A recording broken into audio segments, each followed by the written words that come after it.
welcome everyone to this, my ode to Bob's Burgers, my love letter to Bob's Burgers, the best animated sitcom family, the Belchers, that has ever existed. In your opinion?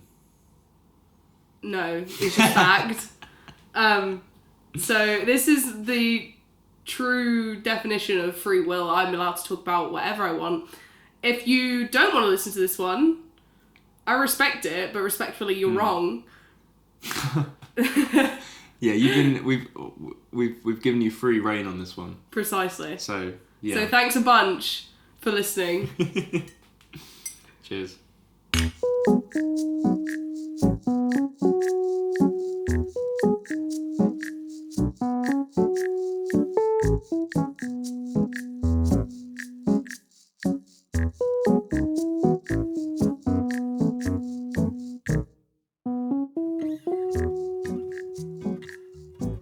So, Bob's Burgers. Yeah, Bob's Burgers. You love Bob's Burgers. I love it so much.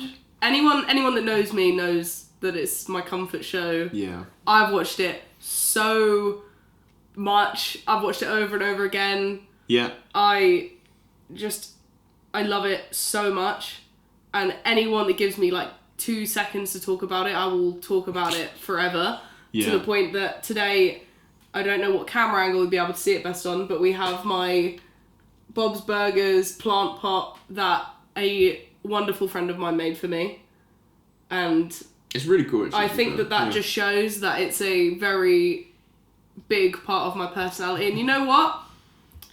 Yeah, I think that's great. I think that's a great thing to have as part of your personality. You're I make this TV show my personality, and I'm not ashamed of it. You're proud of it. It's not a bad... Of all the shows to like, it's really not... I mean, you introduced it to me. I'd not really... I think I'd maybe heard of it. I might not even heard of it, I'm not sure. It's been a long time since I introduced you to the wonders of Bob's Burgers. You introduced it to it. I kind of equally... I mean, I don't think I like fell in love with it the same way you did, or you have. But I guess you've known it for longer as well, so it's difficult to know. Yeah. But yeah, I really like it as well. It's so good. Yeah, you showed me it was very good. I'm a big fan as well now. Although the downside, I do just have to say, the thing that devastates me is being in the UK and liking Bob's Burgers means that you get bombarded with so many spoilers, especially the pre-opening, like the start of the most recent season. What is it, 16? I think 15, 16. I was appalled. I just was spoiled from the get-go. I was so excited. And, you know, I'm not someone who pirates things. I don't condone piracy. Arr. So, you know, I've got to wait for Disney Plus to put it on their platform. And God forbid Disney Plus is going up in price, so I'm going to have to spend more just to get my fix. Get my Bob's Burgers fix. So if anyone yeah. wants to buy me the entire box set of Bob's Burgers... Probably the best present anyone can ever get you, yeah. I mean, it's been my birthday, but you could buy it for me for Harry's birthday. Yeah, and then I'll give it to... No, I'll just appreciate it for myself. Exactly. You'll borrow it off me. But no, you are right, because like even for like official Bob's Burgers account, obviously based in the US, they were posting about that pre-opening, or was it 4 pre's? Well, just the first episode of season 16. Yeah. They were posting like shorts and all that kind of thing about that long before we were actually able to watch it, which kind of sucked. I mean, they've got 3 episodes out on Disney Plus now of that season. And I know for a fact, I'm pretty sure the season is completely wrapped up because the seasons start filming in September. Oh, wow, okay. Give or take. I think the first 2 seasons filmed in like January, October, like random times, but then it's been like a consistent thing. That's the reason why there's no Christmas episodes or no specific Christmas episodes lined up in those seasons. Oh, right. Because their scheduling now is like September, Halloween episode, Christmas episode, all the rest of the episodes come back in September. So kind of summer off, come back in September, I think. Yeah. I mean, I haven't fact checked that, but I know that that's when they release now. Like, they always release in September. Yeah. But also that's important about the Christmas episode for us because we did a marathon of watching all the Bob's Burgers Christmas specials. And do you want to share which one is your favourite? Well, the thing is, there is an answer to that, which is the bleakening. Twinkly lights, Yeah. that's what makes Christmas bright. That is genuinely good, like, two-parter. Like I said to you, it's almost like a standalone film in a way. It was the OG Bob's Burgers movie before the Bob's Burgers movie. Yeah. Which, if you haven't seen the Bob's Burgers movie, treat yourself, because that, you don't need to know, well, you'll benefit from knowing the whole series. So, like, you know, obviously watch the whole series and then watch the movie. But the movie is really good. It's, as a standalone thing, it is pretty good as well. It sets up a lot of things. And the animation's great. It tells you more or less all you need to know about them. Yeah. Kind of going into it. And, like, if you're not sure if you'll like Bob's Burgers, I think the movie is a really good place it's a good intro into to start. Yeah. I can't remember. I think when I first showed you Bob's Burgers, I just showed you, like, straight up just... You might have done. Like, episodes. I think either I was watching them or whatever. Because I'm pretty sure it was while I was in uni. Would have been the first time I showed you or alluded to Bob's Burgers to you. Yeah. Because I've been watching Bob's Burgers. I don't remember exactly when... Could probably fact check it by the date, but then Disney Plus releases things at awkward times, so it wouldn't even be that helpful anyway. Yeah. But I think I started watching from the beginning, from series 1. I don't know how I first got onto Bob's Burgers, but I'm pretty sure I started watching it when season 8 was airing on Disney Plus. So it took me till maybe like series 11, I want to say.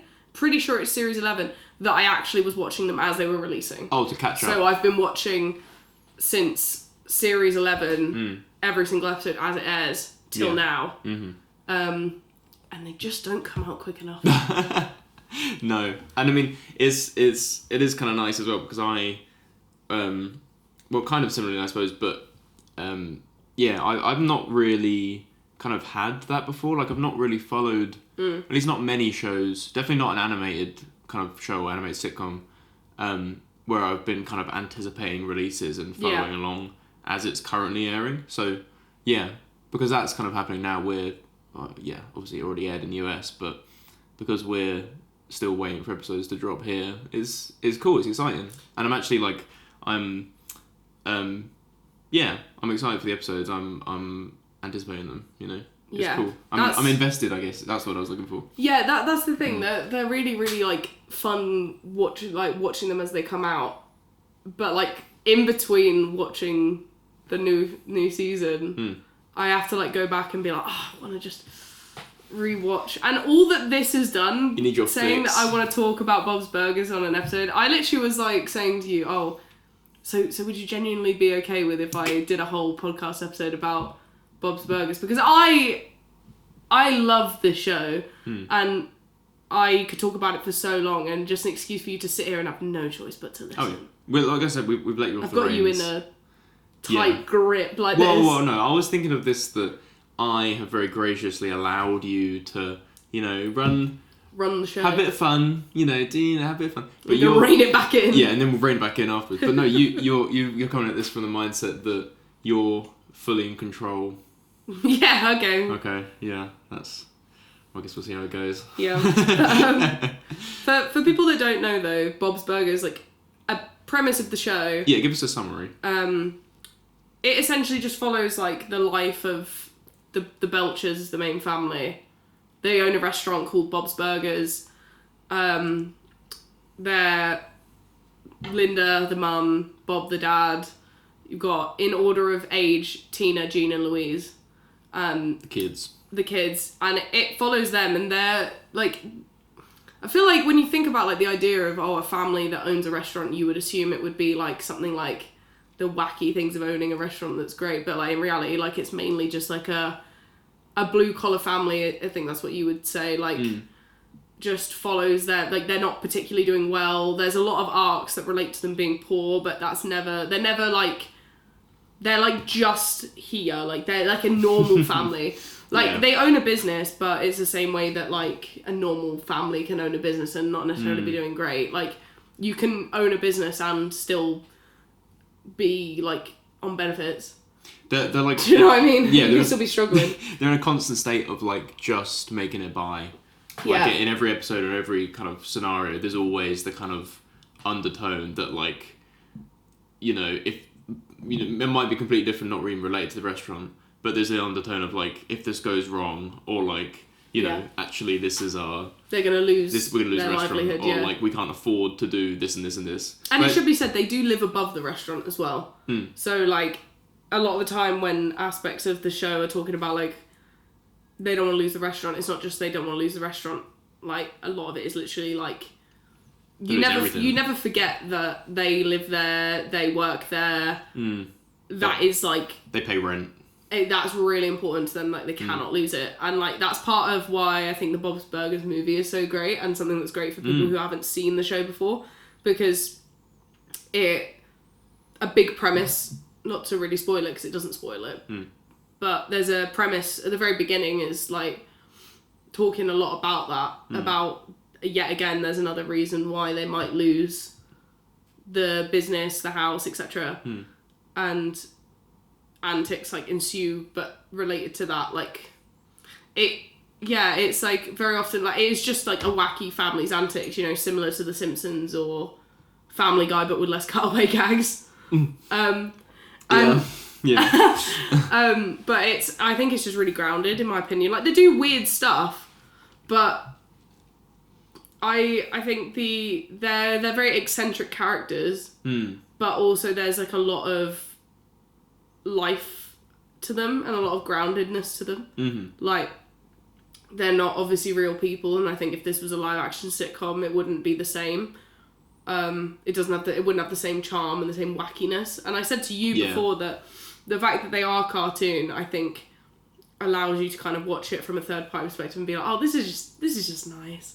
Like, you're watching like funny things happening, like, like I so often watch things and be like, oh, that reminds me of so and so that I know, or like, because they're just like a vessel, like they're a vessel for you to put your own experiences onto, in my opinion. I think that's what makes it such a comfort show. That's cool, isn't it? Because there's such a like they're not overly rich, so you're not envious of what they have over you. They're not like so poor that all of it is constantly just pity. They're a family that like love each other, and like that's the crux of what makes it the show that it is. Like, that is like the basis of it, like especially throughout the seasons, like the characters have grown and like developed so much. Like, I'll discuss it a bit more later, like specifically, but the way that the characters are portrayed and their relationships between each other, there's just a lot of like family is like the main aspect of the show.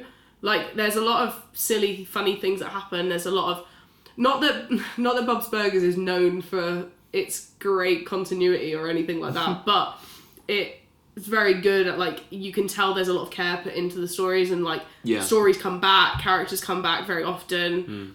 There's often like arcs. It's not necessarily like fully episodic where like a thing happens and then at the end it's finished and we never talk about it again. Like the true sitcom, just like everything. Not everything just ends at the end of the episode and like that's fine. Everything resets. But it's also not like serialized where there's a like start and an end point. Like, there's not an overarching narrative that is progressed from episode to episode. Like, no matter what happens in the episode, like this through plot is being progressed. Like things like I guess like Rick and Morty, you know, that started very episodic. And then it turned into this, you know, big really overarching, heavily serialized. Which was, well, that's a conversation for another day as to modern Rick and Morty, but never mind. But yeah, no, it's not particularly like that. It is like you say, there's some through plots and like there'll be characters that come back that maybe you haven't seen since last season or season before that season. And often when I'm watching it, I'm like, oh, like all the characters seem to know this person, and like they'll say something like, oh yeah, like from that thing, or like from the thing that happened. And because the way that I've watched a lot of Bob's Burgers with you has been quite almost random, like I haven't watched it in order or like as it's been released as you have for some of it.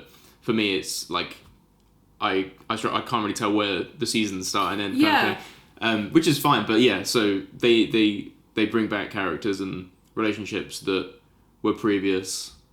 But at the same time, what I'm trying to say is, I guess, is that it doesn't matter that you haven't seen the previous episodes. No, that's the thing. You can enjoy them as standalone stories. But I think, like, it's one of those things that I take for granted because when I first started watching it, I watched the whole thing from start to finish. For whatever reason, I just decided that was a great idea. I've watched Bob's Burgers for so long that I genuinely can't remember why I started watching it, why I found it, what it was about it, but anyway. So I take for granted that I can kind of just dip in and out of seasons and watch episodes and be like, oh, I remember that episode, that's such a good episode, or oh, that's so-and-so from XYZ episode, whereas for you that doesn't make sense so much. Like, you might see a character that I'm like, oh yeah, that's like a really prominent character, but yet they've only actually been in like 5 episodes throughout the whole season. And if I haven't seen but you've never seen them before, and but they handle it well. They straddle like such a great line, in my opinion, between like a serialized and episodic show, because you can just watch it and enjoy it. Like, shout out to Morgan, who watched episodes of Bob's Burgers with me in Poland when we went on holiday. Oh, nice, yeah. And I know that she doesn't really watch them or anything. She knows I like them, but we watched some episodes and, like, from what I can gather, maybe she was just, humouring me. But I think she enjoyed them for what they were, even if she has zero concept of, like, what's going on, what's happened before or after. Yeah. And I think that's the thing, because also the other thing about how it straddles this line, like the children, for example, they never age, and like there's so many, like, you feel the progression of time, but yet you don't. It's very, very interesting to me because there is a sense of progression. The characters develop, they age, but they don't literally age. Yeah. Like, we've seen Tina's birthday parties. Like, I think it was like a 13th or 14th. You see in like season 1. Yeah. And there's been like parties and like family gatherings. Like, there's always Christmas episodes. Like, there is a sense of time passing, but you don't get this like literal sense that like it's gonna end, as in like they're getting too old. Yeah. And I think that's something that is well done, because it's done in a lot of sitcoms. Obviously, like The Simpsons is a really good example where there's kids in that. I was gonna say that's the classic example is like the Bart. I can't remember what it is, but Bart should be like in his 40s or whatever, because The Simpsons been there for so long. And so it's like I say, it's so common. Like, everything does it. But I agree. I think it is handled well, and it doesn't. Mainly because the focus is so much on family. Like, you would. I feel like The Simpsons is so wacky, especially now, because it's done everything almost that there is to be done. It would. Like, it's probably using its own material now. It's gone back on itself so much. Yeah. But like, they do like crazy things. Like, I've seen like videos of people talking about this and being like, the Simpsons will, like, their house is like so, like, in this economy, like their house would be so expensive. Like, they have so much money. Yeah. And like, you'll have one episode where like Homer quits his job and they like move to like Tuscany, Italy, and like nothing ever matters. It's just all just happens. It just happens. Well, in the movie they move to Alaska, don't they? Yeah. They get driven out of their home and they just go like there. Just things happen. Like, if in the Bob's Burgers movie they got, or not, in the Bob's Burgers universe they got driven out of their home. Yeah. I don't know what they'd do. They'd probably move in with Gail or a family member. Oh God. They'd be forced to, because they couldn't. Up the game, pump her up. Because they couldn't afford to go anywhere else. No, exactly. Like, I just think it's really interesting because, like, there's so much focus on like family and like the everyday life of this family that you almost would expect it to get stale. That they don't age and there's no progression. You don't see any change, but you do. And I just think it handles it really well. But maybe that's just my own like rose tinted glasses. Because I do like other, like, adult animation is, like, my favourite genre, I would say. I really enjoy it. I like watching it. Like, I fall off certain things and I don't like other things, but I do generally, like that kind of stuff. Whereas I don't really like sitcoms. I don't really like conventional, like, live-action sitcoms. I don't really ever watch them. I couldn't even really think of an example of one that I have watched. You haven't watched much Friends, have you? No, I all I know about Friends is from episodes I've either seen like at your sister's house. Yeah. Or like pop culture references. Like, you don't. I'm a firm believer you don't need to have seen Friends to know pretty much every single thing about Friends. A lot of the joke, a lot of the references, a lot of the. I make references to you from Friends, and I've never even seen it. You've not seen it, yeah. But also, it's just because it just doesn't. Like, I'm sure I would enjoy it, but it doesn't have the interest to me for some reason. I think I just like watching cartoons. I really enjoy animation. Like animation itself is like fascinating to me. I think it's an amazing art form. Yeah. Like generally animated movies are probably my favourite. Like my dream in life is to voice an animated character. On the what you call it? On Bob's Burgers. So, yeah, okay, so the dream goes top tier character in Bob's Burgers, reoccurring character in Bob's Burgers. Oh yeah. Underneath that is just a one-off character in Bob's Burgers that maybe comes back. Oh, okay, fine. Under that, a video game of some kind, because that would be cool. Yeah, and then under that, just any animation role. I'll take anything. I'll take anything. I'll be the bush. Please. Just give me the dog. I'll be anything. I'm desperate. Please. You can make animal noises, you Literally. know. You could do that. Let me get my like meat hooks just into an animated role desperately. Yeah. Anything. Yeah. And if I could do some motion capture, that'd be sick too. So that would be so cool. Yeah. Anyone that, you know, excuse my voice right now though, because I am sick, so Yeah. You know, this isn't. I'll send you a vocal reel. Yeah. Anyone who likes your voice who's currently listening, take it with a pinch of salt because you're ill. Got my Lemsip. You can't give away there's not tea. No, it's okay because it's a hot drink. It's a lovely cup of tea in that mug. Warming. Now I don't want to. Going back to what I was saying, I don't want to bring up like criticism too early. Okay. Because I know there's a lot you want to talk about. That's okay. And there's a lot I want to talk to you about as well.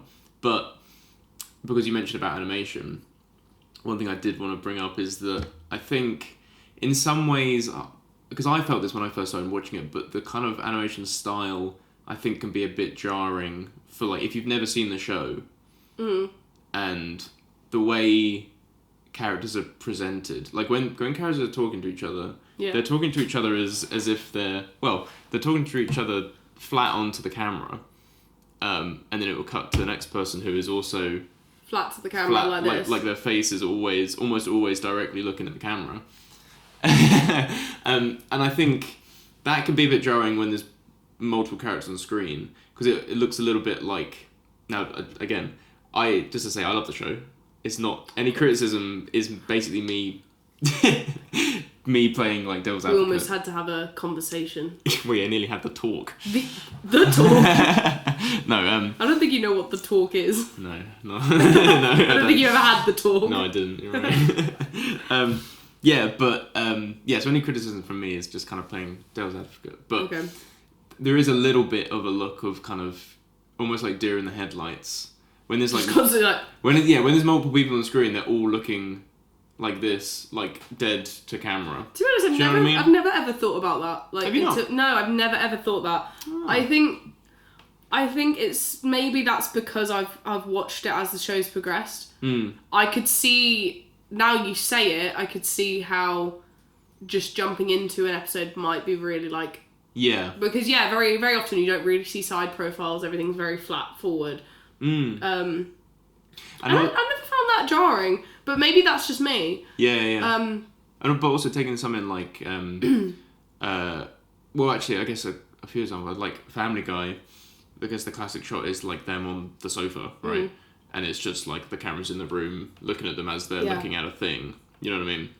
Whereas Bob's Burgers, they are looking into the camera. Yeah. It's like they're talking to you even though they're talking to someone. Maybe that's something that I just like about it. Yeah, no, I mean, it's good. I like it. But I think the reason that could be jarring is that I think in a lot of animation and in like game as well, you often have like someone's side profile. Yeah, the third party perspective. Yeah, like looking into a scene rather than at a person. And like the drawing of the face is like you have one drawing that's this way and one drawing that's this way. Well, it's really common. Like the whole thing of like makes me think of the likes of like a Peppa Pig or an Amazing World of Gumball. Like those animations, everything is actually side on all the time. You don't think that you don't always think about it, but everything's just a shot of a room. Characters coming in and out of a room. End of scene.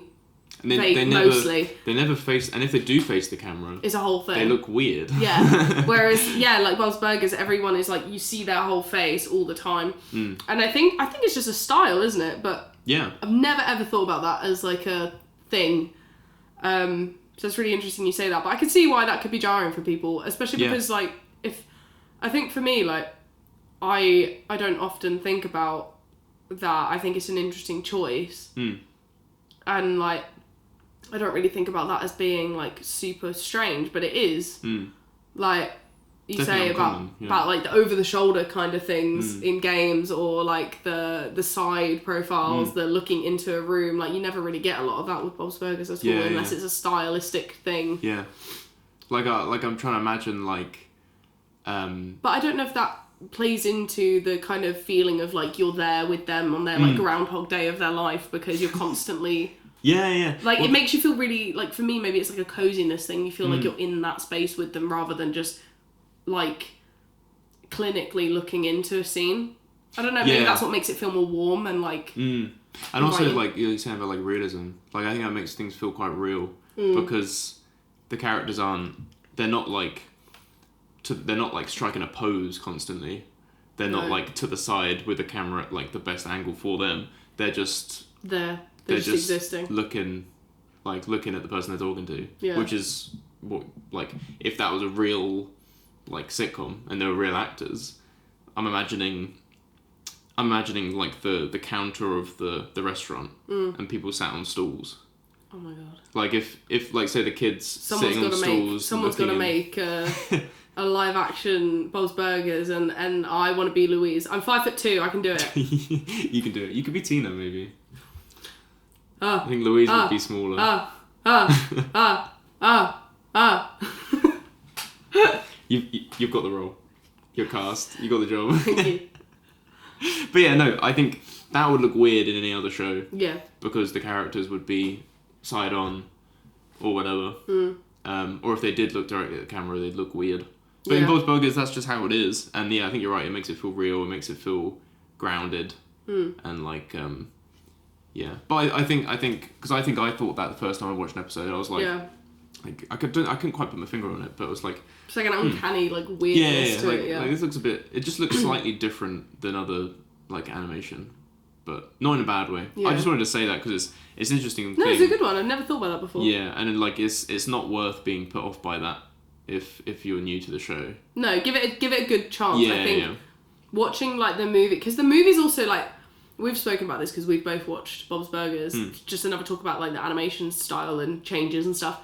In the movie, don't be put off by the fact that they are, this is a weird word choice, but so wiggly, because they move a lot more because they have more frames that they're working on. So have a higher budget for it. So movie. I think it's a purposeful choice because it's to like add to that, like, look, this is a movie, like this is wacky, like this is fun. And I think that's great. But yeah, like if you are someone that's never watched it and you watch the movie, that might be like, if you watch that and then go from that to the series, like if you either like the movie, that might be really jarring of a change because it's quite static. There is movement, but a lot of the show is very like people standing, and that sounds really boring, but there's so much more emphasis on like the speaking more often, I think, at least, like the relationships and the conversations. The relationships and the conversations. And then there might be a climax where, like, you know, something crazy happens. Yeah, exactly. Yeah. But that if that's what you're like looking for, that's not like every single episode kind of thing. Like there are a lot more like pulled back. Like the season 16 episode 1 that we were talking about, the Grand Prix pre-opening. The reason that was such a great episode for people who love the show is it's just like a origin story essentially, and it's very slow, like things happen, but it's just like a story centered episode. Another one of those is the Amazing Rudy episode, which I think that's in the previous season. Yeah, did that one, was it an Emmy or something? I think so. It won an award. I could check it, but it's that episode is another one of those ones that is so focused on relationships and like story writing that if you've never seen the show, you wouldn't appreciate. I don't think for what like it's really great, and I think just some people might not appreciate it to the full extent that it can be appreciated because of the fact that you don't know that character. But it's such a good idea, and and just shows like that Bob's Burgers, despite being like 16 seasons in, probably has a lot more to say, because that's the first episode they've done that's centered on a side character that's not an immediate member of the family, like say Gale. Yeah, like it makes that side character the main character basically for that episode. Yeah, which is cool. And it's a really good episode. Yeah. It is interesting you say that though, because that is kind of what I thought. Like I think I watched that episode fairly early on in my Bob's Burgers education, if you will, and I kind of did feel what you were saying. I was like, because I wasn't used to the, I guess like style of storytelling maybe. Yeah. Like. That is a great episode, and like I could feel it was impactful, and like I saw the message, and I appreciated it. But there's just something really, I don't mean it in a positive way, but like the problems that they face in like the amazing Rudy, that episode, like the problems are small. Yeah.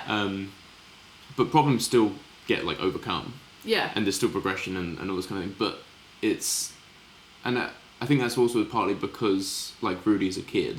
Yeah. And the kids face a lot of things that are like, to them, is like huge deals. Yeah. But like, Bob and Linda, their parents, are just like, what are they doing? Like they're messing around again. But to the kids, it's like the end of the world, because to a kid, that is the end of the world. Yeah, that's what I was going to say. Like, I think that's another reason why it's such a nice show in that sense, because it like, when you're dealing with like the kids' issues and stuff, like so the Amazing Rudy, for example, it is basically in essence a story about divorce.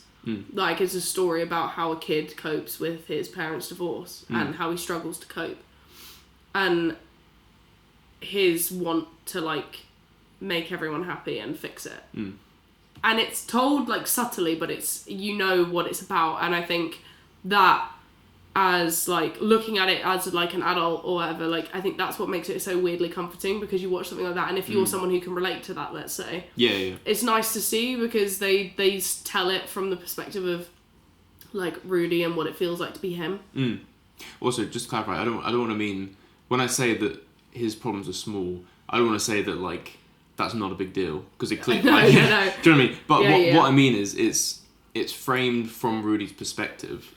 And his perspective is the perspective of a child, So he struggles with things, but there's a lot like he doesn't pick up on, or like maybe he doesn't realise things are impacting him until like the end or whatever. Yeah. You know what I mean? So yeah, there's kind of small problems in that sense.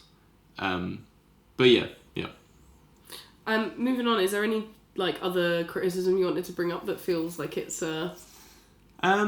I think you're gonna squash all the criticism like a bug. Yeah, this is what it is. I give you criticism and then you just annihilate Shut it down. Like, nope, you're wrong. Never. This is my episode. I'm gonna say what I want. Shut up. No, I think we'll come to more criticism at the end, because I've I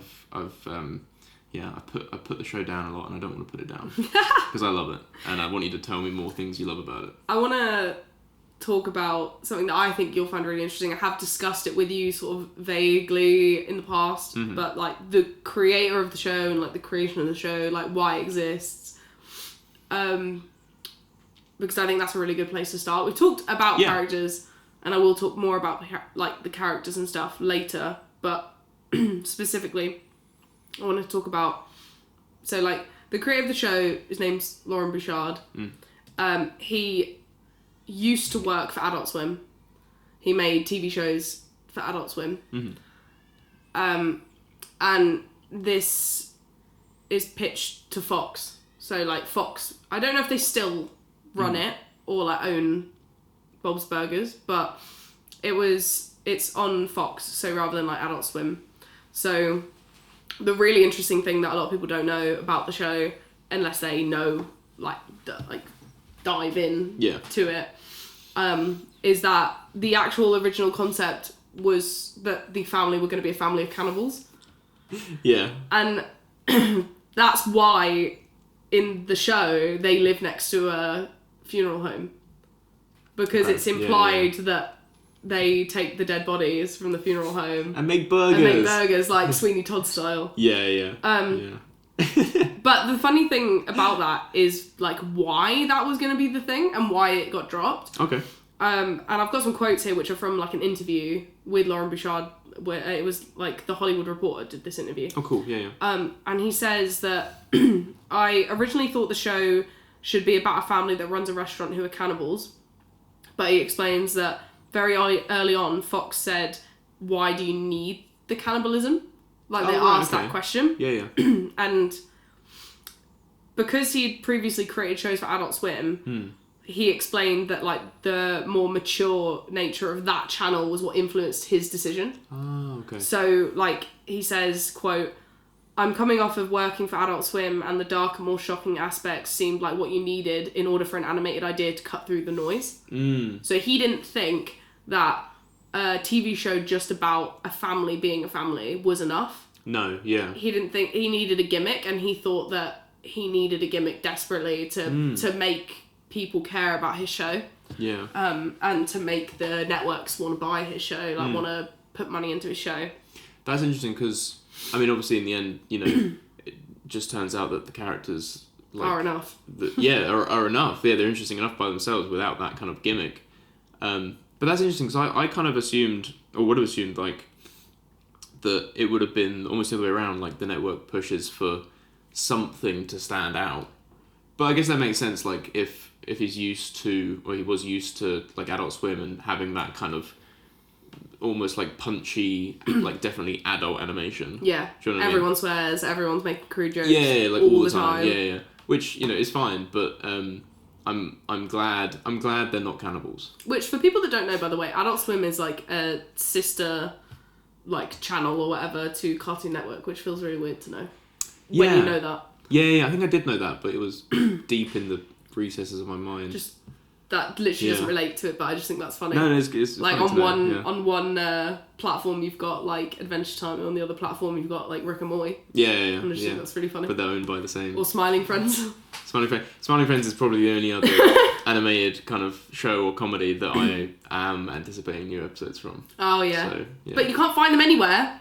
No, we can't find. It's so annoying. Yeah, because like they used to be on Channel 4. They're not on Channel 4 anymore. Season 3's out, and I think we've watched like 2 of the episodes because we don't have a consistent way of watching. And you know what's annoying? I've told so many people about Smiling Friends, and they're like, "You should watch Smiling Friends," and then I'm like, "Oh, I'll find it somewhere for you." Can't find it anywhere. Yeah, that's really annoying. Ridiculous. Really, really annoying. Like, come on, do you not want people to watch your show?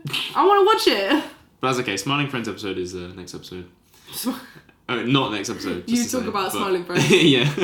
But no, you were saying about the initial them being cannibals. I think as well it's fair if he was pitching this to Fox. I think it's also fair to make the comparison that, like, personally, if I was trying to pitch a show like Bob's Burgers to Fox, a network that already had The Simpsons, which is long running, right? Which is basically just a show about family. I would probably also think that you need a gimmick to get through, because the likelihood that one network is gonna want to broadcast like 2 competing shows about similar premises. You don't want anything too safe, because you're right, it wouldn't stand out. Yeah. But I do want to show you some clips. Oh yeah. I have the original concept when they were cannibals, so you can see the art style.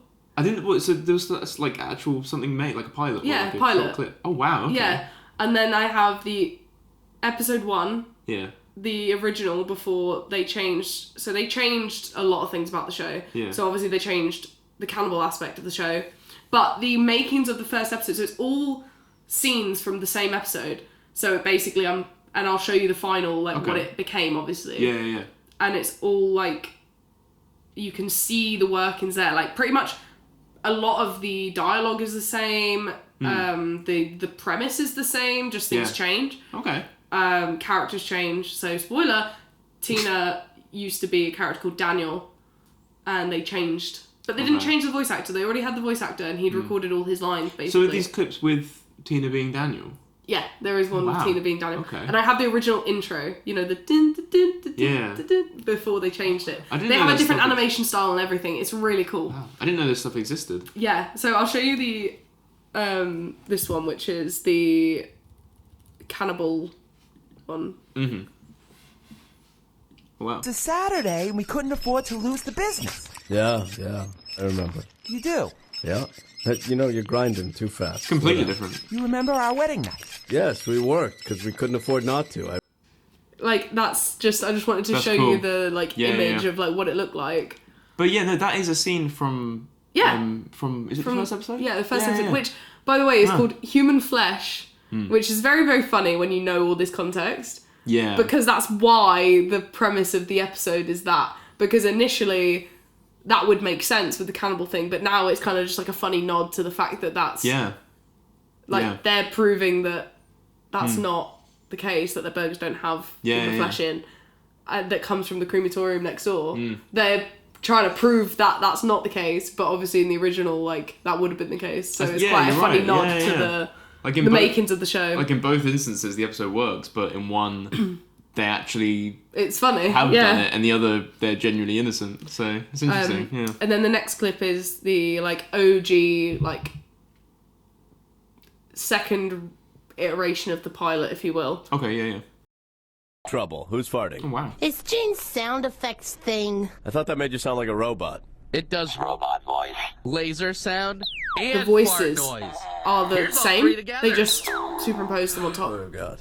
Listen, your mother and I have to go downstairs and grind the meat. And we might not be back for a while because it's a special day. Ew. Oh, yeah, You Daniel. don't do that anymore. Oh, why'd I shave then? But you kids know where you're supposed to be. Yeah, so I wanted to show you that because obviously That's so funny.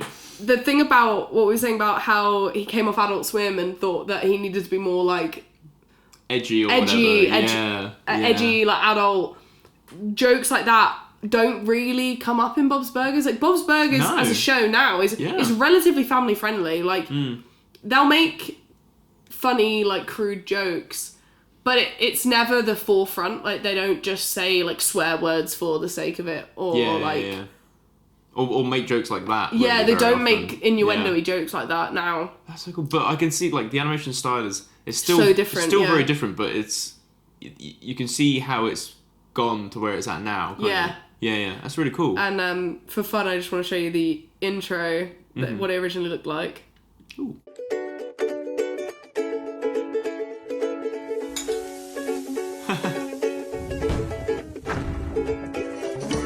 Like, so all very much Very, the same very as what it is similar. now, and you can really, even with the rats and the... yeah, like you can really see like that the style has changed, like, but the makings of it were there. Yeah, even like the sign is different. It's Yeah. cool, right? That's awesome. Like, I thought you would find these really cool when I found them. Yeah. Wow.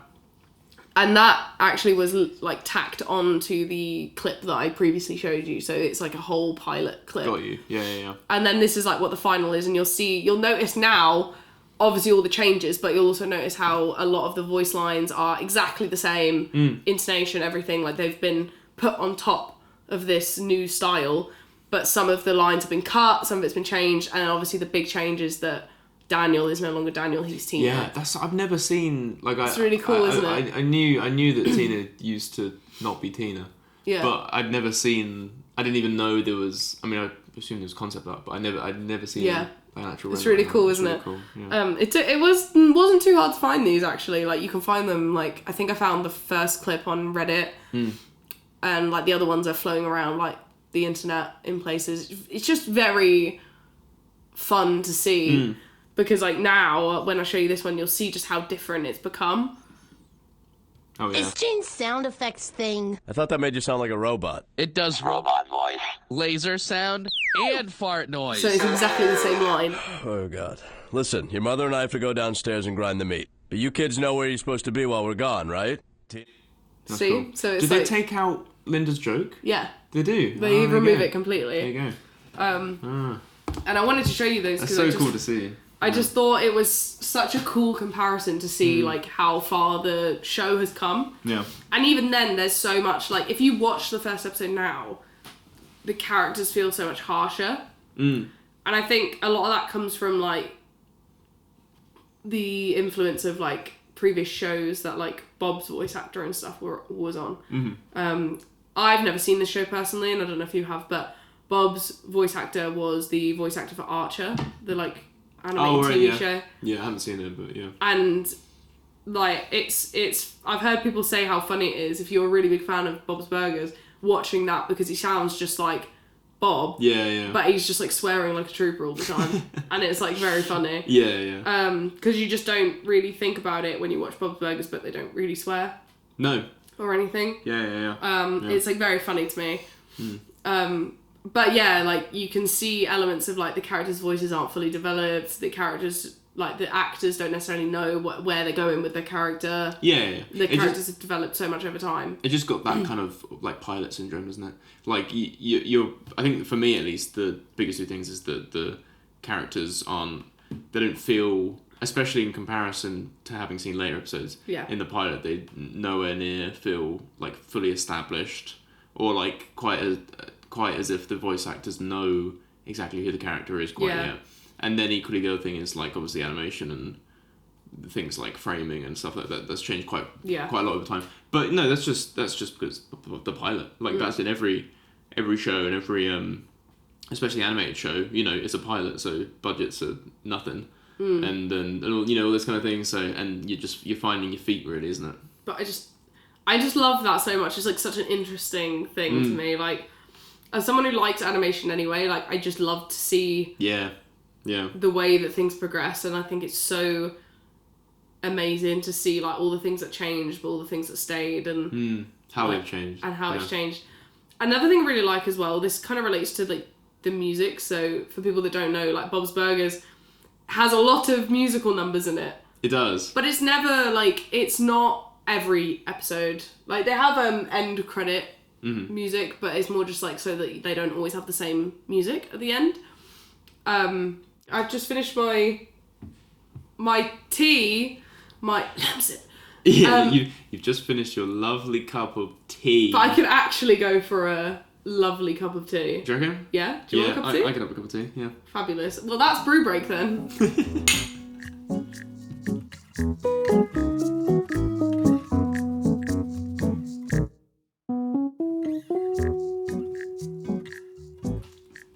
Welcome back. Welcome back. To you and to me. Let's chink, as we always do. Clink. Thank you for the cup of tea. Lovely. And yours actually is tea this time? Yeah, you've got a coffee, I've got a tea. Oh yeah, I've got coffee. It's okay, they're hot drinks. I forgot what I wanted. No, we're saying this out loud because so earlier I made a joke that if we had a big enough fan base, how long do you think it would take for someone to make a video like going through all of our podcast episodes and working out how many cups of like tea or how many coffees or whatever we drink. So, it's important that we say when we have different hot drinks, because that individual out there is going to know when they're making our compilation that I actually had one lemsip and you had one coffee. Yeah. And I mean, because it's important not only the number of like hot drinks we've had, but also how big are the cups and therefore how much liquid have we consumed in the time. Don't you worry, whoever it is that's making this video right now for us, I'm gonna get you measurements of all the different amounts of milliliters, if you will, that the cups can hold. Yeah. I'm gonna put that in our description. No, they'll use like our heights to... Oh yeah, the size of like your nose or something to measure the size of the glass and like how many milliliters your nose, the circumference of your nose times 12. Yeah, exactly. Yeah. And if that, like obviously this is in a year's time when we have 1 million episodes. Oh, of course. Which hopefully happens. And if no one's done it, I'll do it. You're gonna make under the guise of like a different account. Yeah, I'll make an annual video and be like, this is how much we've drank. And then when it's been 2 years, I'll be like, comparison to last year. Did we do more? Did we do less? The graph. Graph is right. Yeah. Who drank more is also a good one. That's so much effort too. But do you know what? If someone did that, I'd give them 5 big booms. That's a high effort bit. Yeah, I like that. Yeah. Oh, anyway, where were we before we went on our break? Yeah, where were we? You're going to tell me about music, I think. Yeah. So I want to talk about music because music is a really big part of the show. But that also kind of I have some stuff on here that divulges into like the fan base and the community that surrounds Bob's Burgers. So yeah, but music is like a really huge part of the show, and if you've never seen the show, in the midst of like an episode, like a character starts singing, and that seems really strange, but I feel like they're very like, you get used to it I think quite quickly with the show.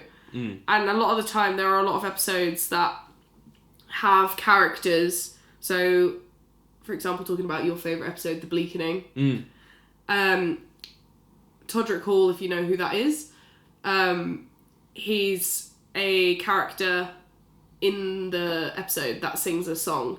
And the reason I bring that up is because Bob's Burgers has like a history of having singers or performers like special guest star and like sing songs as part of their role, which I think is kind of nice because it's like, you know, that's what they're known for, that's what they're good at, like that's their thing. So like bring that into it.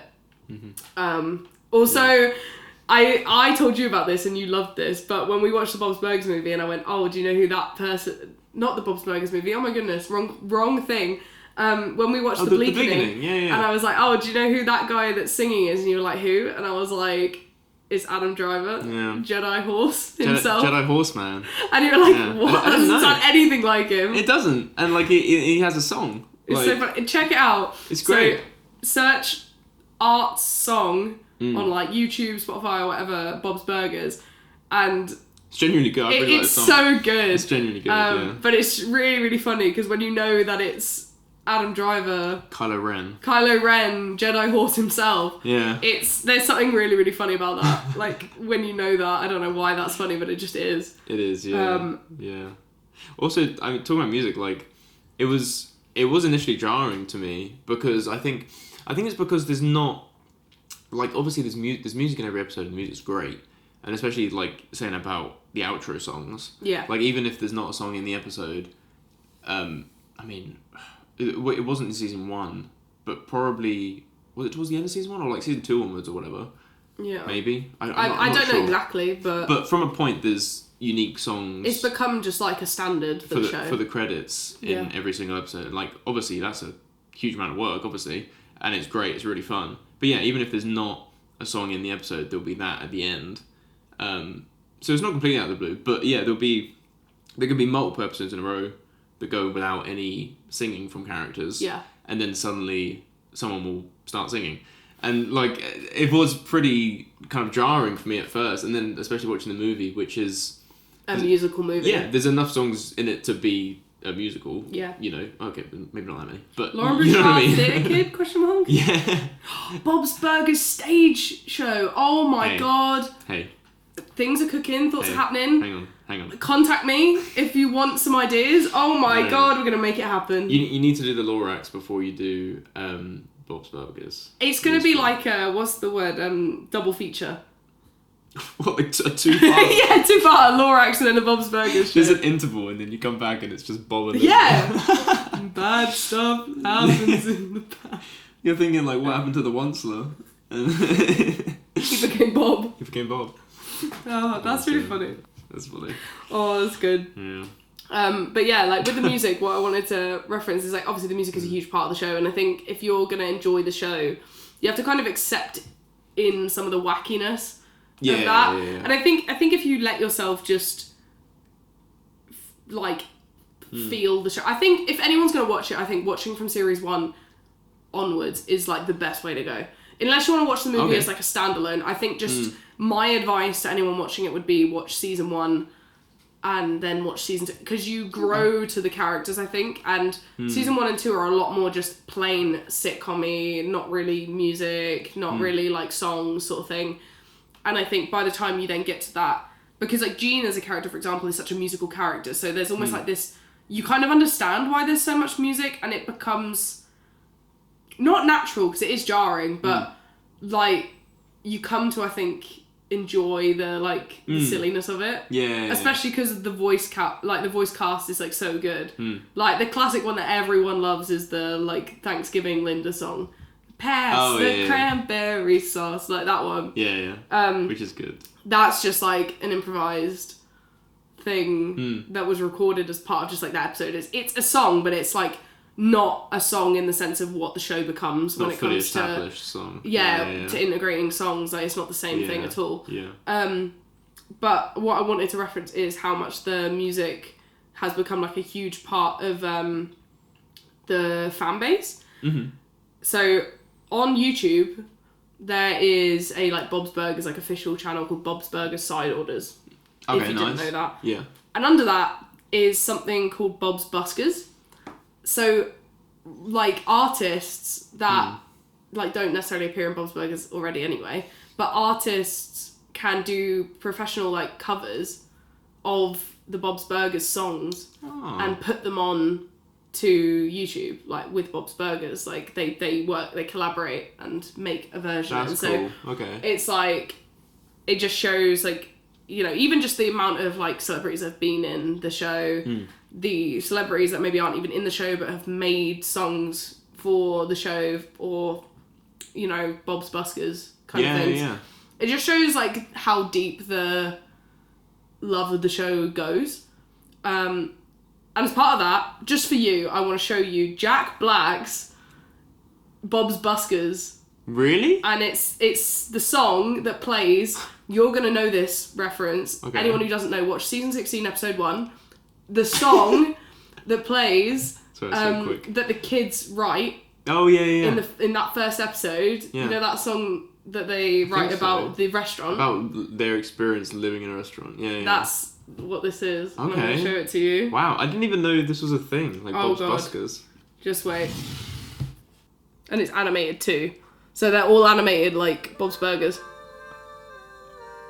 I did not expect to be.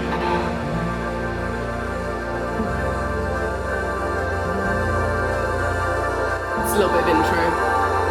It's cool. There was once a man who I knew you'd love this. a dream of burgers of Isn't this cool? lettuce and some buns. But sometimes So high effort. as Yeah, well. it's like all fully like animated, like high effort. Wow. I won't show you all of it. Oh my God. We can watch that in our spare time later. I'm totally watching that. That's really cool. That's I was really not cool, isn't it? I mean, I was expecting almost like just like homemade, like Oh, no. camera at home, Oh, no. sing a little silly song, and Oh they no, upload it. It's a whole thing. Wow. Like there's a few of them. Like I think Phoebe Bridgers has done one. Oh, cool. Yeah. That like a few Wow. bands have done them. That's awesome. I never even heard of that. That's awesome. Let me have a little That's so cool. quick look. Jablinski. Jablinski Games. They also post on here the official music videos for Boys for Now, Oh which yeah. are like a fictional boy band in the show. The One Direction of Bob's Burgers. Literally Yeah. the One Direction of the One Direction of Bob's Burgers. They also post some like from script to scenes, some like animation videos, like showing how they animate it, like so many things. Cool. And they even post like Tina lo-fi videos for people to like study too. So That's cool. honestly, yeah. like Wow. check them out because it is kind of cool that exists. Like that they put the time into making the show, but they also put the time into making things like that. That's really cool to me. You can tell a lot of love's gone into the show, yeah. I think, can't you? But on the topic of like the fan base and stuff, like one of the like obviously there's a lot of people that love the show. I am the biggest fan, but If there was only one fan, it would be you. yeah, exactly. If there are no fans, you'd be dead. Precisely. So, but what I wanted to bring up was the episode Brunch Squatch, which personally, as an episode itself, is not my favourite episode, but I appreciate why it exists and how great it is that it exists. I watched this one for the first time the other day with you because you showed it to me. It was almost like my homework for this video. Yeah. It was, It's so good though, and basically it kind of works off the premise. It is a standalone story, but it works off the premise of Beef Squatch, which is like a previous episode, a gene-centered episode. But it's kind of like, it's just meant to be like a just love letter to the fans. Like, it takes fan art and basically every time the scene cuts away to a different shot or a different scene, they change art style and they do all these different types of animation. It genuinely, if you like animation, just watch that because it's really, really cool that they do that. And I think if you know anything about how expensive certain styles of animation are as well, like it's really, I personally respect them a hell of a lot for putting the effort in to take the time and money and resources to make a whole episode centered around like all these different fan arts that are all completely different styles, all completely different things. I think it's great. I don't think as an episode itself, like, I think it has that, you can rewatch it, but it's not one of those ones like that I'm going to constantly rewatch. Like if I'm going through that season, I may skip it just because story wise it's kind of its own standalone thing. But it's point great of it, that it exists. The point of it isn't for the story. The point of it's for the for the fans, really. Just cool, isn't it? Yeah. Like, it's just really cool it's to just see. to show that appreciation that that they care, that other people care about what they've made. Yeah. On the topic of that, I think it's great that even after all this time, like, Lauren Bouchard is still such a prominent part of the show. He hasn't just handed it off to someone else to deal with. He's still... A lot of the music that isn't sung by the core cast, he sings a lot of it. He, like, helps make a lot of it, does make a lot of it.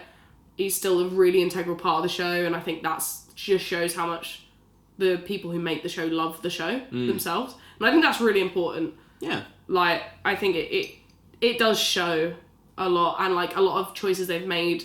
It goes on to like the last main thing I even want to talk about, Bob's Burgers, but segueing into it, things like the character of Marshmallow, which is a trans character in the show, has literally been in the show pretty much for its entire run. I can't remember the exact episode she's first in, but she's been a character that's been a friend of the Belchers for pretty much the entirety of the show's run.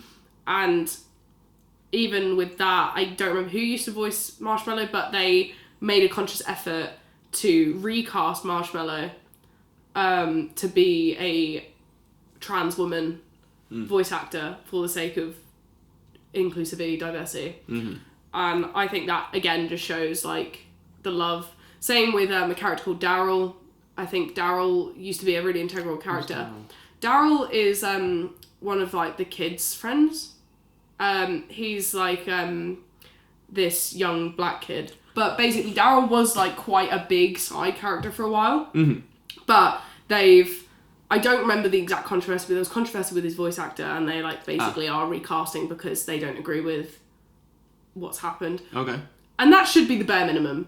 But I think that it's great that that happens. Like, they're very transparent with, like, their casting choices, their, like, inclusivity and diversity. Yeah. Like, even, like, the Belchers, even though the Belchers are the core of the like, whole show, and they are obviously a very much, at least white passing family, like, we don't really know because it's not really a focal point. No.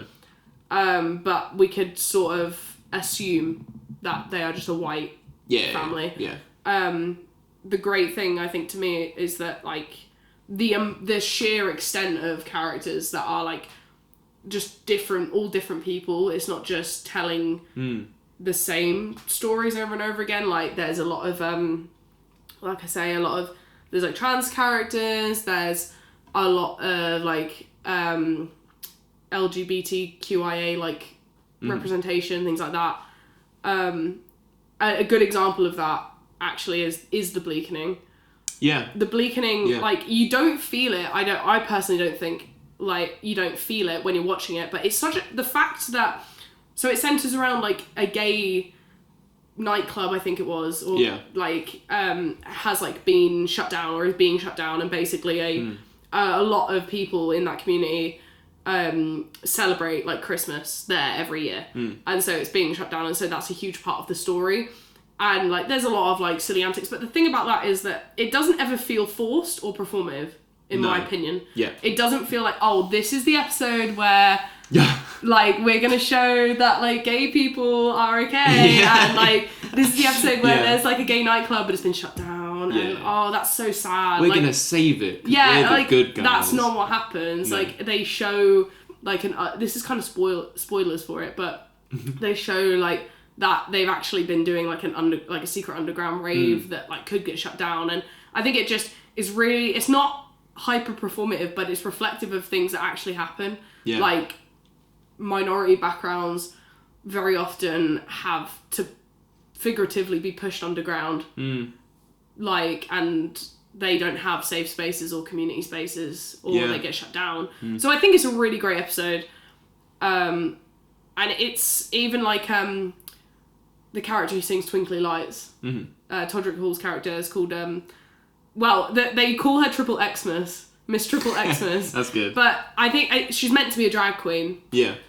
We don't know much else about, but like there's like references, like I think it's Jean that's like sees her come out and is like, wow, she's beautiful, like, or something like that, like, and like all these things, and like it sounds like something so simple and like, oh, it's a funny little like bit because he's like enamored with her, but it's like it's never like at the fact that character is a drag queen isn't the butt of the joke. No, it isn't a joke. It's just that's the character. Yeah, it's also not like massively like even mentioned really. I mean, I think like it's like you were saying earlier, the part of that I think is so cool is that it's not only that like it handles it well. Yeah. It's so normal in the universe that it's just not really like it handles that well in the way that it doesn't need to say much because just people existing and people living their lives in that universe is enough. Yeah. And it does that so well that it never feels like like you say, it never feels like a statement for like a character like Marshmallow to exist. No.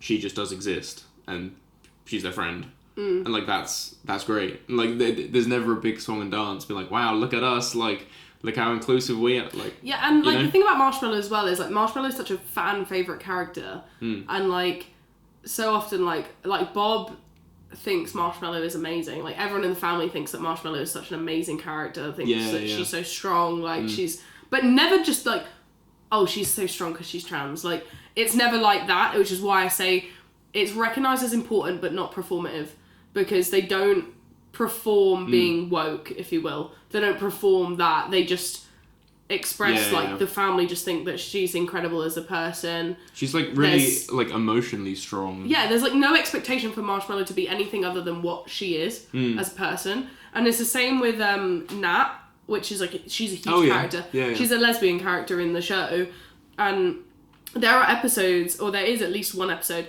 that explicitly like it references her ex. Like I think her name's like Teresa.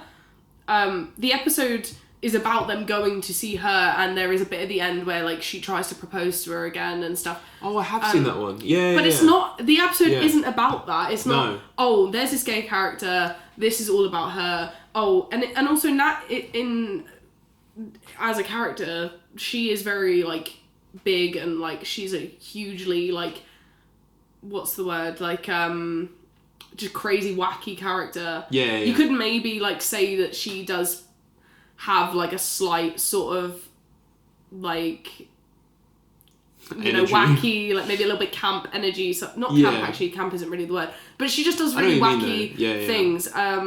But the thing is, she is gay, but she's not wacky because she's gay. Does that make sense? Like she's just a person that is a little bit unique and a little bit like quirky. She just does a lot of things. She's just a very like bold, out there character, and and like Louise as a character like looks up to her so much, loves her, thinks she's amazing.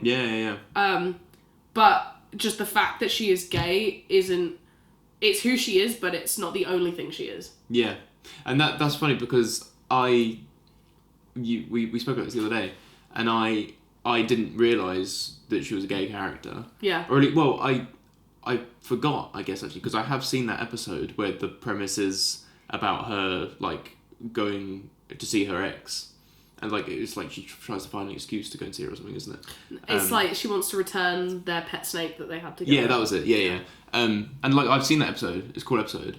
But I forgot. Like, you said to me, like, oh, yeah, like, she's gay. And I was like, is she? I don't know. Yeah. I didn't know that, but I did know that because I'd seen the episode.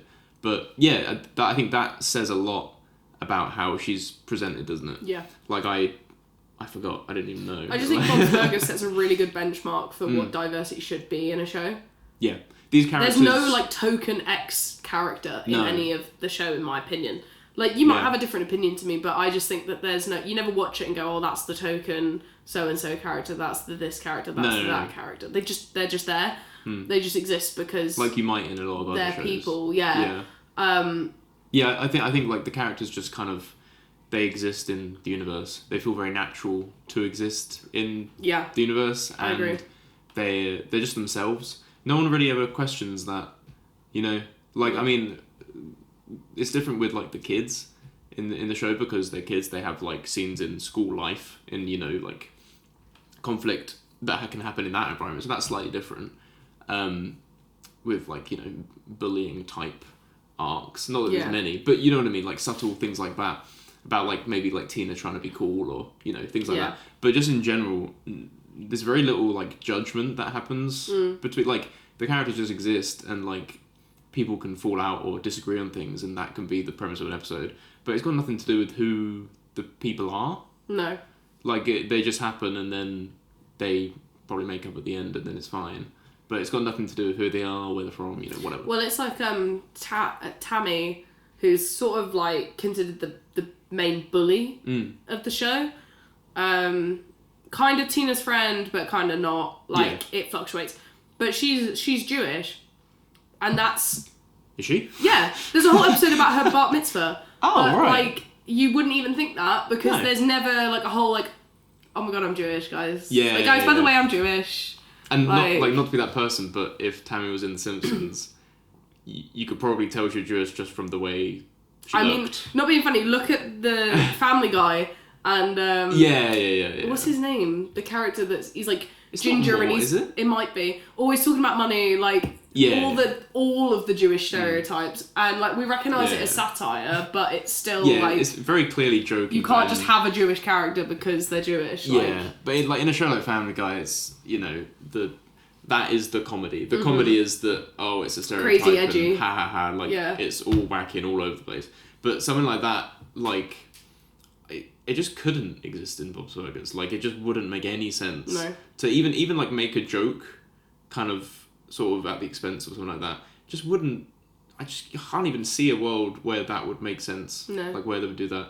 I think another important one to mention is like Tina and Gene specifically, and just the family as a whole, like the core family.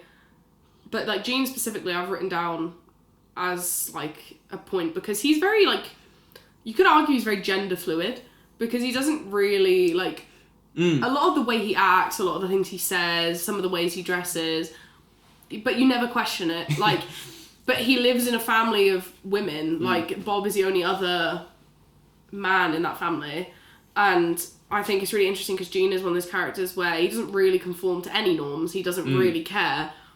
Gene's always like, he's always talking about like, I don't know, looking pretty, and like he does like spa days with his mum. He has like a very camp energy, but like not in like a he's probably gay kind of way. Yeah, not like that. He's just very like eccentric. He's just an eccentric character. That's kind of what I mean. Like, he's just who he is. Yeah. You almost don't even think about it. And his family love him for that. Like, they don't ever, there's never ever a point of like...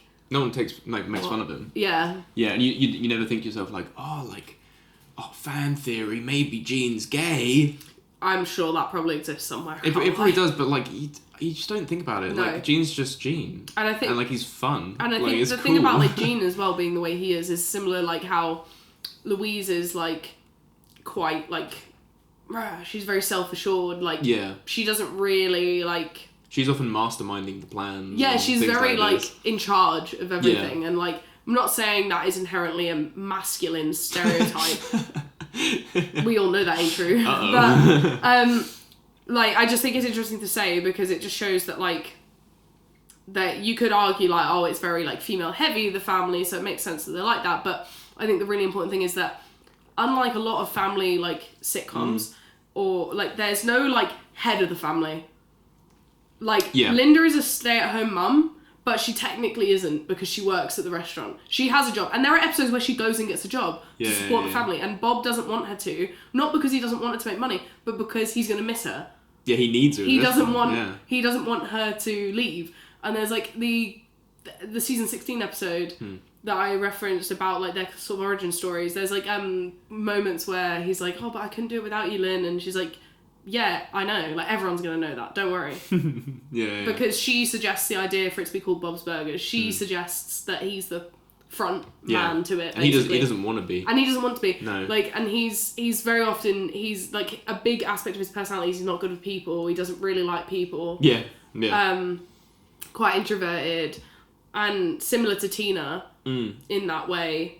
And I think it's so interesting that, like, he's like that, and you could argue that, like, Linda is very eccentric, and you could think, like, oh, well, she's the eccentric, like, head of the family, but she's really not. They very much take turns in, like, how they parent their children and, like, things like that, and you see a lot of, like, backstory of, you know, Bob's dad, and you know that his mum's died and things like that, and in the Bob's Burgers movie, there's, like, talk about how Louise reminds him of his mum and things like that, and it's, like, very nice the way that their, like, family dynamic is just, they're just happy to be together. Like, there's no like, I've heard people refer to, like, or compare, like, Bob's Burgers family to, like, American Dad, and how in American Dad, Stan is never wrong. He's the head of the family. Francine is the typical stay-at-home wife. Yeah. Like, he's never wrong. Everything goes wrong around him, but he'll never admit he's wrong until the end. But he'll never apologise. Yeah. And it'll just go back to normal. And then it all resets and he does the same thing every time. And whereas in Bob's Burgers, like, very often, like, Bob will support, say, Linda in something. Even if he knows it's a terrible idea, he'll support her. And very rarely will he then, if it goes wrong, go, oh, I told you so. Yeah. Like, he sometimes will, in, like, a funny... Yeah, unless it's, like, so unbelievably obvious it's going to go wrong. Yeah. You know what I mean? But he loves her optimism and, like, how much she just wants to see the best in things and things like that. And I just think, like, that family dynamic is, like, so lovely. And there's, like, no clear, like I say, like, head of the family or whatever. Like, there's a really lovely episode that I just want to reference in terms of the family, because there's so many good family episodes. But the one where Linda wants to go to this, like, businesswomen's, like, meet-up, conference-y kind of thing that happens every week, but Jean gets really upset because... That's the spa one. Yeah, because it interferes with his Sparta day, which is, like, Saturday spa day that he has with his mum, which I think also just speaks volumes to what I said about Jean as a character. Yeah. He loves doing spa day with his mum, and the cute thing about that episode is that, one, the episode has Linda fighting with the fact she feels guilty for leaving her children, but Bob has to make a point of, like, teaching Jean that she's more than just his mum. And I think that's a lovely episode.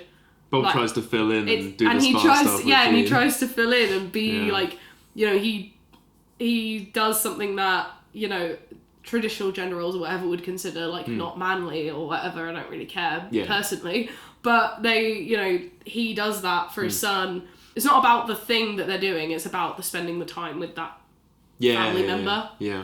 But the fact that Bob doesn't really understand, it's not that he doesn't want to do it, but he doesn't understand. Yeah. But he does it anyway for his son. And also in that whole process, like, teaches him and also Linda the importance of being more than just a mum. Yeah. And how women aren't just mums. And I think that's a really lovely episode. That's a really good episode, yeah. And also, correct me if I'm wrong, because you probably know more than me, but I'm pretty sure Bob starts to quite enjoy it, doesn't he? Yeah. I can think of one scene where he's like, oh, like, Jean, like, I've got the bath salts ready, and, like, here's our face mask, like, come and, like, he's all ready to go, and Jean's like, nah. Yeah, it's so good. I just find, like, those sort of episodes, like, are so nice. There's so many, like, family-centered ones. Like, there's a really, really good one. I think it was nominated for an award, but I don't think it won. I have it written down, actually, which is the season 15, episode 8 one, which is They Slug Horses, Don't They? That's what it's called. And it's all about Tina and Louise, and they have, like, an argument and they fall out. And it's framed with them, like, sending apology cards. I say apology because you have to kind of see it, but they don't really want to apologise. But they come to an understanding, and you see a lot of, like, just this, like, their relationship over the years, and you see a lot of old sort of moments of them at different points in their childhood, and, like, how having a sister or a sibling, I guess, but specifically in this case a sister, how that is, like, a really important relationship, and how it can be a complicated relationship. And I think that's a really lovely episode too. That is a nice episode. Yeah, I remember that one. And there's so many episodes like that. But I really, really, really like that episode. they're all very well told stories, well presented, like. Often like I said earlier, like simple problems, but that have like good, strong, like clear, kind of, what's the word? Like resolution. Yeah. Yeah. And yeah, it was definitely one of the kind of lovable elements of the show, isn't it? It's just my favourite aspect of it. I think you can watch it and just be like so drawn in by this family, this fictional family that you don't know, and I think it's like so lovely. If you can really get into it, I think I just can't see how someone couldn't enjoy it, but I know that's just me. It's very grounded in reality. But leading on from that, I think that is partially like a criticism of the show, right? Is that it's, like I said, it's an animated sitcom, but it almost behaves as if it's more real than a live action sitcom. Yeah. And like I was saying, like it means that stakes are often pretty low. You know, like in some shows, like the cliffhanger moment or the problem of an episode or a film might be that the world's gonna end, or you know, something like this. But in Bob's Burgers movie, again for an example, they might like it's that they're late repaying their loan, isn't it? So they might lose their kitchen equipment, but therefore they'd lose the restaurant. Yeah. And again, like it's kind of the context, isn't it? Because that is catastrophic. That's life ending for them. For them and for the show, that's everything.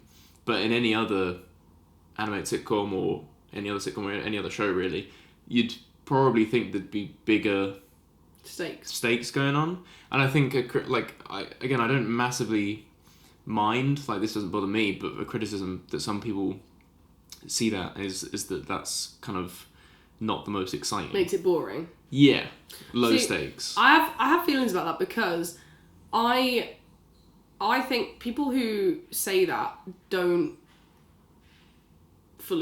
haven't fully watched or appreciated like the entirety of what Bob's Burgers is, because I say that because in the movie, won't spoil it, but realistically, you say about the stakes being that they're just going to lose their restaurant, but it becomes so much more than that, and there's like a bigger crime element to that film, which you wouldn't think would come out of Bob's Burgers, right?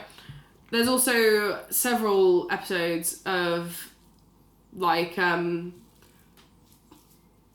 crazy things happening. Like there's an episode of Bob going to an island with Mr. Fishoda, who's their landlord, and like this huge storm happens and they get trapped on the island, and like one of the guys, like all the people are like on drugs because they're all rich. That's the joke. Yeah. And he goes absolutely mental and he's trying to eat people. Like that's like, you think like that's low stake, like that's quite crazy, really. Like that's quite wacky. Yeah.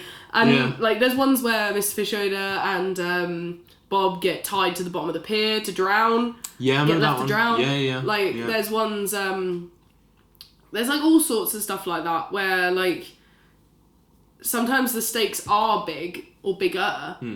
But I think the point is that it balances it well. It's just not constant. Like it's not like watching a crime show where every single episode is someone's died. Yeah. And the thing is, for me, I don't watch TV to want to look at how bad the world is. I can look out my window for that. Like I watch TV because I want to feel like calm and I want to feel happy. And like the reason why, if we're sat there eating dinner, I'm going to be like, let's put Bob's Burgers on. Yeah. Because a lot of the time it's just like nice, like fun, like episodes, like silly little things, like funny premises. There's so many different things. Like yes, it might be considered boring, but they do a lot with what can just happen in people's lives. And like there's so many silly like plot threads. I think the difference is, yes, it's not big and like dramatic, but it's more like small and wacky. It depends on what you like from a show. Yeah. And I think that's what makes it like comforting. You don't have to balance this like crazy things happening, everyone's screaming all the time with like, oh, I'm just gonna watch Friends. Yeah. Like, And I think it's nice, personally. I think it just depends on what you want. I think it's a fair criticism, but I think people who maybe make that criticism don't necessarily know the full, like, range that Bob's Burgers has had. Not saying it's crazy, but, like, even episodes where they're, like, talking... There's episodes of, like, them daydreaming about, like, saving the world and things. Yeah. Like, wacky concepts, and yes, technically it's like it was all a dream thing. But it's still fun, like... Oh, yeah. And there are still things that, like, curb that kind of style of show or whatever. Like, and I think they are aware that they're a cartoon. Yes, they're really grounded in reality, but they do sometimes do things that are just, like, you just wouldn't see that happen in live action. Yeah. But It's obviously, it's not just completely normal and boring, you know. And also, like, some, like, you're seeing that episode with Tina and Louise when they fall out and then... Oh, yeah. Right there, like... When they fall out, it's not like it's a simple problem, you know, two siblings have fallen out, you know, that happens all the time. But it's not immediately clear, like, how that will be resolved. Yeah. Like, when they fall out, you kind of think, like, how could they possibly see eye to eye? And then the episode comes to a satisfying conclusion, you know. And, yeah, I do agree, like, I think people who say about it having low stakes or not, like, exciting, I think that kind of, to a point, kind of misses the point of the show. You know, because when the stakes do get high, they get high for the context of Bob Burgers. For the context of Rick and Morty, it's, like, not even, like, so tiny. Like, you know, the restaurant closes, like, you know, like, tiny but problems. I think that's the thing, though. Like, I think people making that criticism need to ask themselves, like, well, why have I clicked on this show? Which just misses the point. Yeah, because they know, like, they're expecting too much from the show. To expect crazy intergalactic warfare kind of stakes. Well, yeah, just expecting the wrong thing, definitely. Yeah. And I mean, I guess it's very similar criticism as saying, like, the style of, like, adult humour isn't very edgy. But again, I think similarly, I think it just kind of misses the point of the show. Like, it's not like you said at the start, like, it's not a purely, like, family show. No. But at the same time, it's not trying to be, like... The humour isn't rude. I think... It's not like rude equals funny. It's rating as an adult animation. What it does is it allows it to make jokes in that vein when it wants to. Yeah. So rather than constricting itself to being family friendly or whatever and being like, I can't make those jokes... It bridges that gap. And I think the important thing as well is to remember, like, I think the way that Bob's Burgers often treats this sort of stuff and the fact that it's an adult animation and stuff is, like, very often the stories centre around the family and the family is mainly made up of kids. And the idea is, you know, sort of them trying to raise their kids the way that they want to. And it's like, I think it kind of makes sense because it's the way that, like, kids hear their parents swear. I mean, everyone parents differently, but kids hear their parents swearing and stuff like that, like, at home. Like, parents aren't going to necessarily talk about certain things when kids are around and stuff like that. And I think it's, like, it just allows, like, that sort of, like, the norm of the show. But, like, there are aspects of, like, more, like, adult conversations. Because I think the difference is, like, adult animation is now just deemed, like, rude, crude, or, like, very edgy. That's what people think of when they think of adult animation now. That's what it relies on for, like, to be funny. Like, the comedy is that it's rude. It's like, you can't show this to a child. Yeah. Well, it's like kind of similarly like the way we were saying about, like, Family Guy. The way Family Guy makes humour is through, like, stereotyping and you know, like, it's fine, but it's completely different. Like, those are both animated comedies, Bob's Burgers and Family Guy, but they're so different, you know. And there's a much broader kind of sphere than it may initially seem, I think. And I think Bob's Burgers is a very good like, it's right in the middle. Like, it's not crazily, like, crude and all this stuff, but it's not like I personally think of it as something like, you could have Bob's Burgers on in the background and a kid could be there and it's not going to make a difference. You wouldn't be worried. You're not going to be like, oh god, turn that off, like, cut the cameras. Because there's a child in the room. Like, do they even show blood? I think I think like they a do, tiny but bit. it's nothing crazy. It's not is like it? It's like, oh, Bob gets a paper cut, but Yeah, also like you don't see it happen, but maybe you then see that there's like blood in his hand. yeah, Like it's the literally like minimum level of Yeah. like any of that kind of thing. and like yeah, So it and doesn't like need there's to be no anything like more. there's no like nudity, like explicit nudity or anything like that. Like it all's like cutaway gags if there's gonna be Yeah. like jokes like that. But like there are jokes of like there's a joke about Linda flashing TV cameras. And you see her flash them, but you don't obviously see like a full frontal kind of thing. That's you just funny. see her go like this Yeah. from the back. And it's like, But so that's that probably- joke itself is adult in a way, but also like, it's not like, I guess it's not visually or like really like auditory like too much for like a child to be in that space. And that's also like, that is like the kind of the rudest it gets, really, isn't it? Yeah. Like I can't think of anything else anywhere near to one of the characters flashing someone. Like, for, I a think bit. the point is, it's like how they rate like this is such a funny thing to say, but like for example, The Sims is rated like a teen because as a game because it like references like sex and violence basically, but you wouldn't think. But does it really? Sims isn't like an 18 plus game. Yeah, Do you know what I yeah, mean? That's yeah. the point. I think Bob's Burgers falls into that sphere. Like it references nudity, it references sex, it references like drugs, alcohol, whatever. But it never really is like super like explicit in showing No. those things, and I think that's why it's like bridges a nice gap. It's just not like an intense show. If you just want to have a nice little sit down Yeah. and watch it, like it's great. Like, you know, I can be my little iPad kid self and sit and watch it with my dinner, with my chicken nuggies. Yeah, like, yeah. that's what I want Yeah. out of a show, and that's why I love it so much. It's why it's such a good comfort show as well. For Yeah. you. And for me now as well. So Yeah, I have my blankie, my hot chocky, sit and watch my Bob Burgers. and my Bob Burgers. Yeah. They're the only things I need in life. yeah. Keep you happy. But yeah. I think unless you've got any other criticism, I think we've come to like a natural conclusion. I think so. Yeah. I mean, it was cool to let you off the reins, let you talk about. Gonna rein me back in your- right after this. Probably your favourite show, I would say, right? Oh, I mean, 100%. Yeah. Like I definitely would say it's my favourite show. Yeah. And don't get me wrong, I go through phases where maybe I don't watch it as much, but I feel like I always come back to it.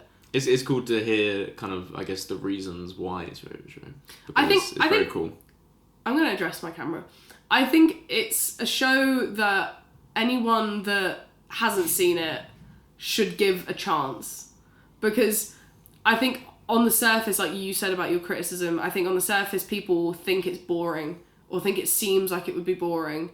But I think if you give it a chance, I think you could get something out of it.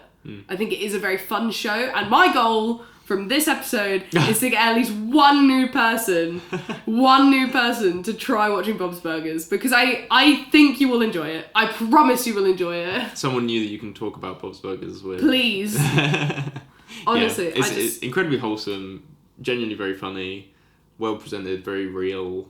I just think it's Yeah. really great, and like the background of it, the people behind it, like when you divulge into those sort of things, I think it's really interesting. I think it's just a really lovely show that people that care about the show continue to make. Like, Yeah. it's made by people that care about telling thoughtful stories. And also, it's Emmy Award winning and nominated for several like different awards over its lifespan. Yeah. So, you know, if you're not going to believe me, believe the Academy. That's a good one. So, I've just thought of another show that animates kind of head on most of the time. okay. South Park. Yeah. They're That's almost true. everyone's almost always looking. I guess it's kind of because directly at it's the like the paper style, isn't it, of Yeah. like South Park. I've never made that link in my head before, Yeah. but actually, yeah, they're very similar. Yeah. Like the characters face the camera, like the. But that's the thing, like in South Park, there's probably someone who's going to criticise that because everyone's a critic. But I I don't think you notice it in South Park because No, you're just you like, don't. oh, that's just the style. Yeah, that's just how it It's is. just like that. Yeah. And it's like how you said about it earlier, like when you first brought it up, like I was like, I've never noticed that in Bob's Burgers. Like that's never ever bothered me. And also, all I can say is after talking about this, now I'm itching to watch the first episode of Bob's Burgers. I want to watch it so bad. Yeah, we definitely Oh. will. That's what we're doing. I want to watch it so bad. As soon as these cameras go down, Bob's Burgers coming up.